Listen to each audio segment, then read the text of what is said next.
ya kele beleni adwana sungoni oh no kakalo to yego kamane wangayo Yesu bende kakoso to yewe na richona babana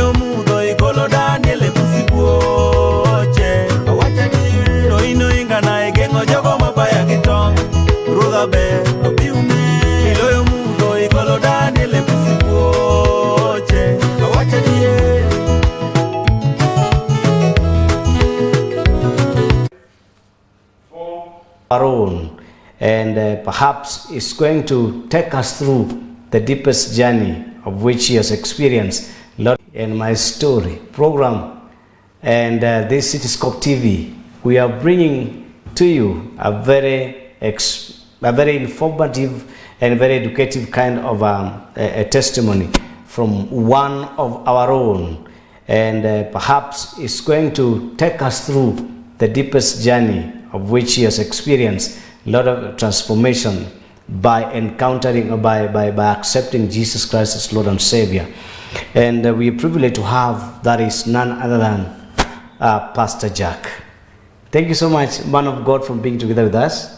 Thank you. And just can you introduce yourselves to the audience? Thank you, people who are watching now. I am called Pastor Jack Otieno Onyunde from Siaya. Which parts of Siaya do you come from? I come from Silindi, Siaya. Mm-hmm. Yes. Now, tell us, of course, I know you have a very rich story that can transform our lives and perhaps those who are watching us. Now, tell us when you received Jesus Christ as Lord and Savior. I received Jesus on 2006. It's 2006? 2006, Mm-hmm.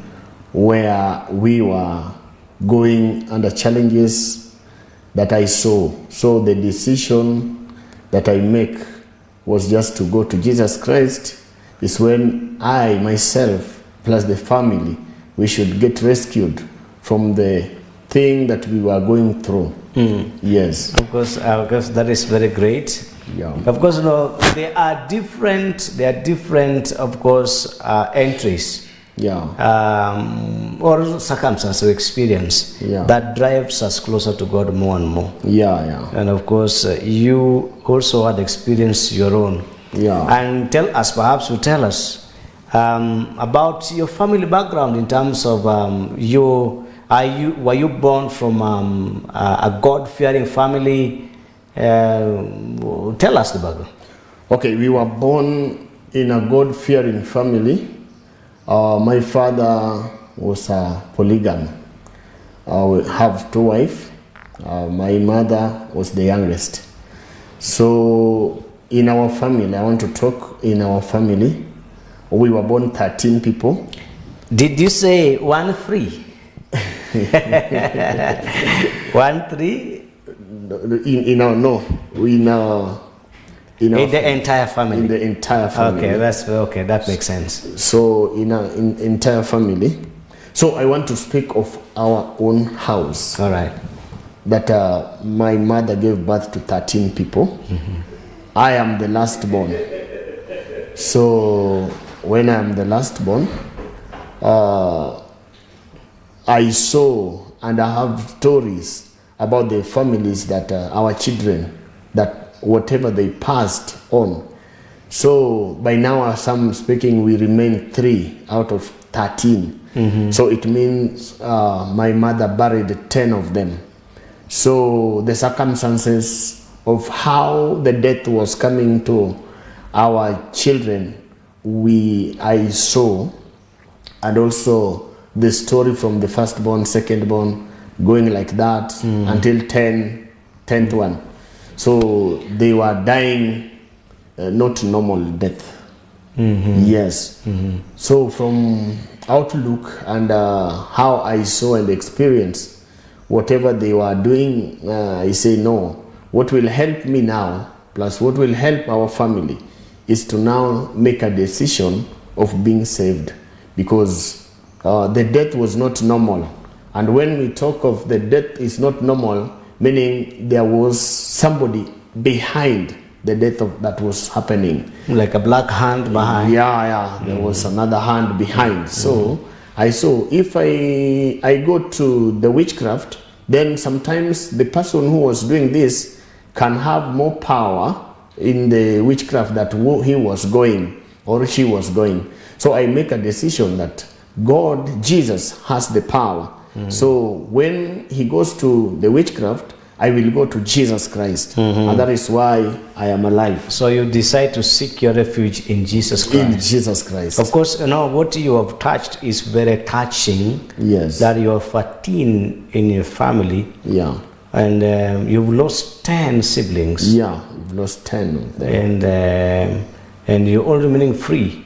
We're only 3 now. So that can be so much scary. Very scary. I was listening to a testimony of one of our neighbors. And he was saying that in this home, I have buried 11 people, including my parents. Wow. Of which has drawn me personally into fear. Of course, that statement was very strong during the burial ceremony of the mother. Yeah. Of course, that is the only thing that I can remember that he said, but was very much touching. Of course, now all this, now you realize now your life was so found peace when you chose Jesus Christ as Lord and Savior. Yeah, I found my peace. I found our peace also there.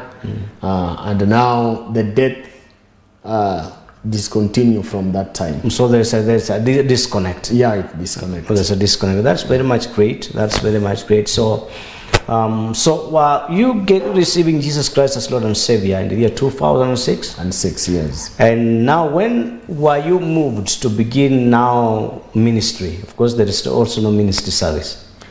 Yes, when I received Jesus as my personal Savior on 2006, I was just still schooling. Then I was still going to church, being taught. So it taken time until 2013. That is when I entered now in serving under pastorate. Yes. With my bishop, Harrison Anzaya. He taught me. He was telling me the ways to go. I went until 2019 is when now I was ordained as a pastor. 2019 by Harrison Anzaya, Bishop, Jonah Evangelistic Ministry. That is where I get to be ordained as a pastor. Then when we reach 2021, now I move to where I am now in Gomongo. All right. Yes. So you have a church in Gomongo? Yes, I have church in Gomongo. Specifically, which locations in Gomongo? It is near Gonganja Police Station. Yes. Gonganja Police Station. So yes. I think I can trace it. I can trace it out. I can trace it. Yeah. But that's so. Right now, you're fully in the ministry. Yes, I'm fully in the ministry. Okay. I'm pastor there, senior pastor there. Okay. Now, what are the grace? Is there a kind since you received Christ as Lord and Savior, you began Christian ministry service? Tell us an experience that perhaps made you regret why you were called. No, I don't have any experience for regrets. Yes. Yeah, I just tell people that in Jesus Christ, no regret. Yes, no regret in Jesus Christ. And so now it's also very much very interesting. You got born again when you're still in school. Yeah. Of course, you stood the foundation of faith. Yeah. And I know you have a lot of rich lessons you learned as a youth.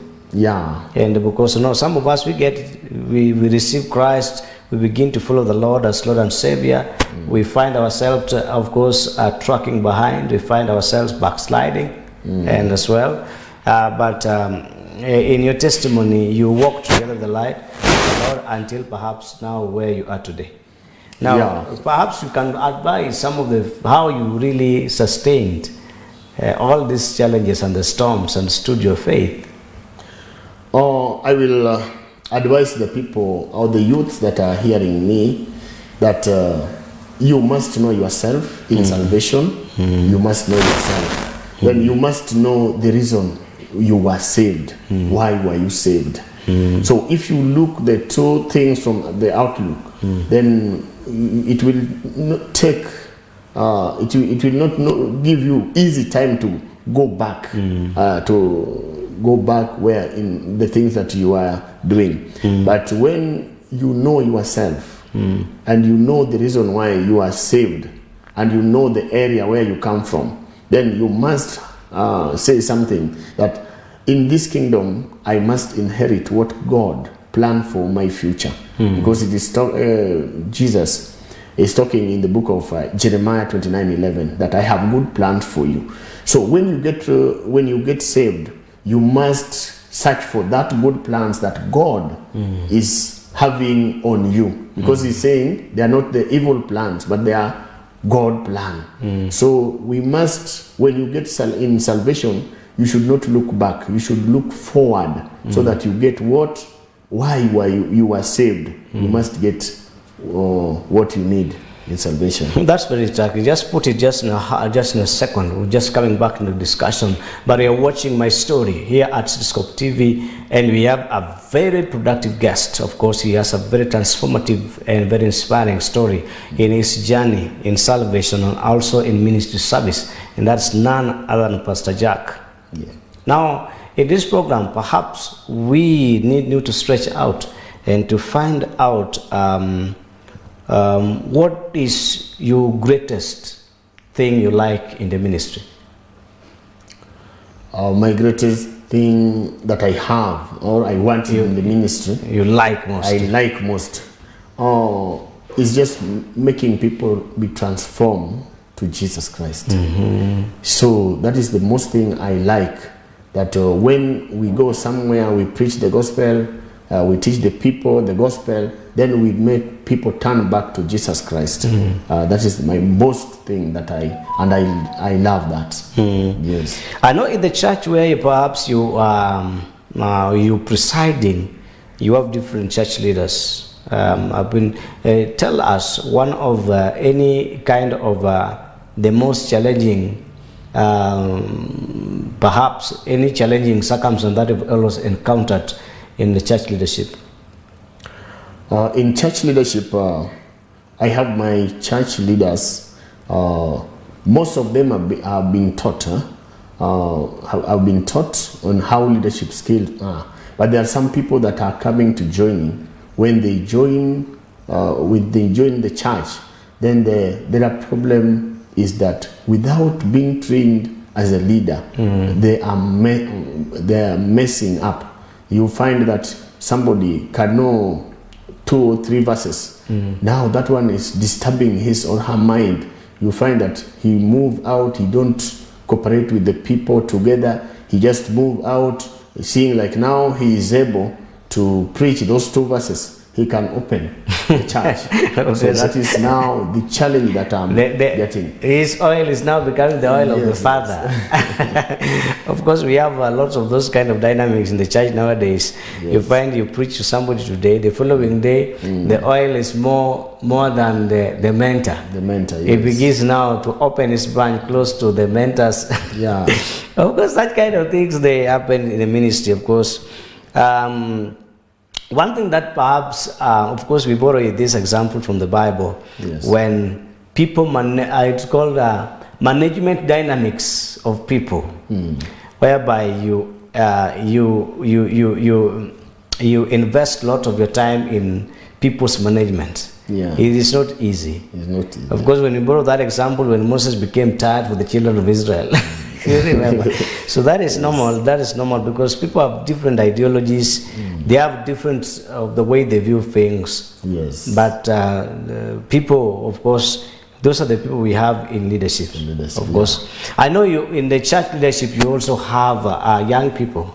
Yeah. What's your thought about young people?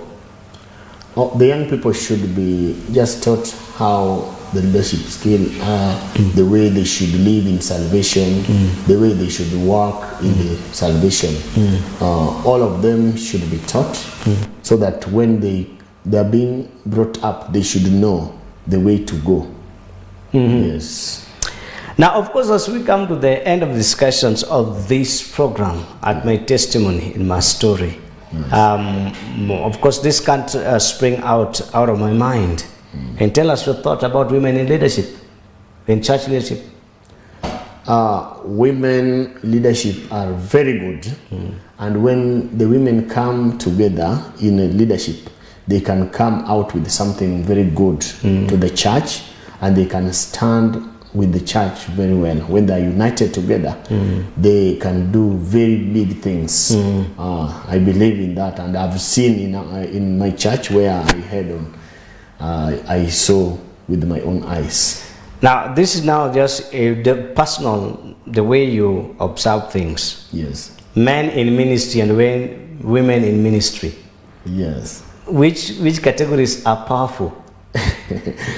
I want to tell you, when ladies come together, they're so much powerful. So do you mean to say, why are you neglecting us? No. It is we have to pull muscles. We can. I've realized and I've seen when ladies come together, they can make something to happen. Yeah, they are very serious and they are working. You will not see or hear about the politics. They will just come with whatever they want to do and do it to the church from the heart. Oh, that's greatly. Yes. So they carry in the vision from the heart. Yes. So that's very good. So at the stretch, as we come to the end of the discussion of this program, at the stretch of that camera, now, perhaps any takeaways or anything that perhaps any advice that you perhaps you'd wish to advise somebody who's outside there, be it any areas of the church, be it in Christian growth, as you feel in your heart.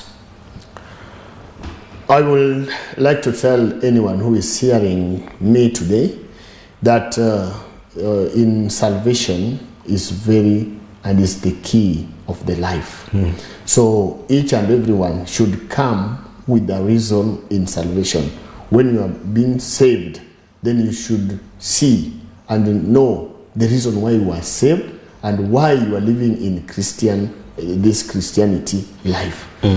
So when you come in this life, you must also try to go from the book of Mark 6:12, go make the people turn back to Christ. That is the vision should be well, so that we turn many people back to Christ.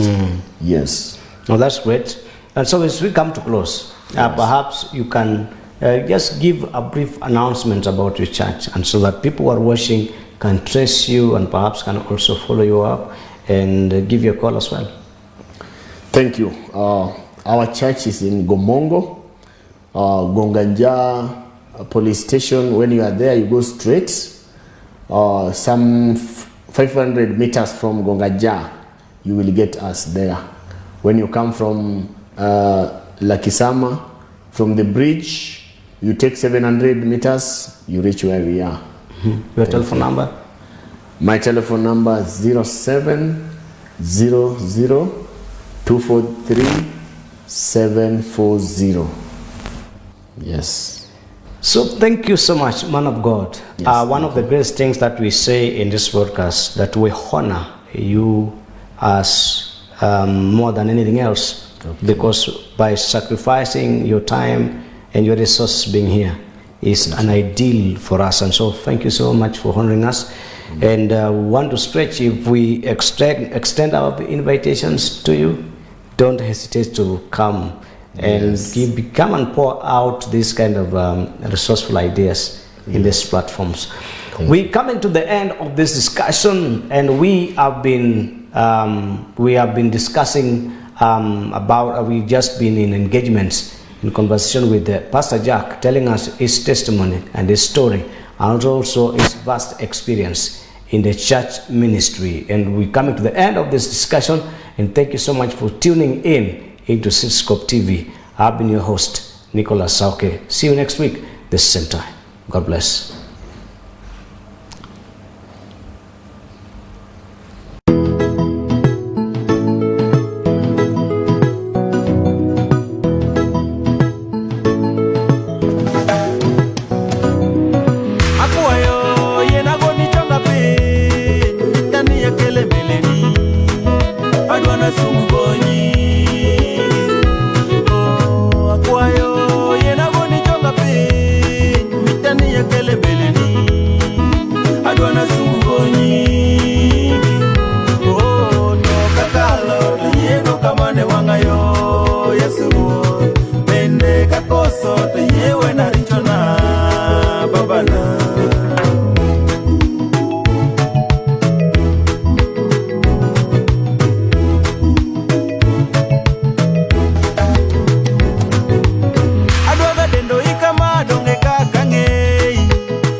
Kawuono to we asungi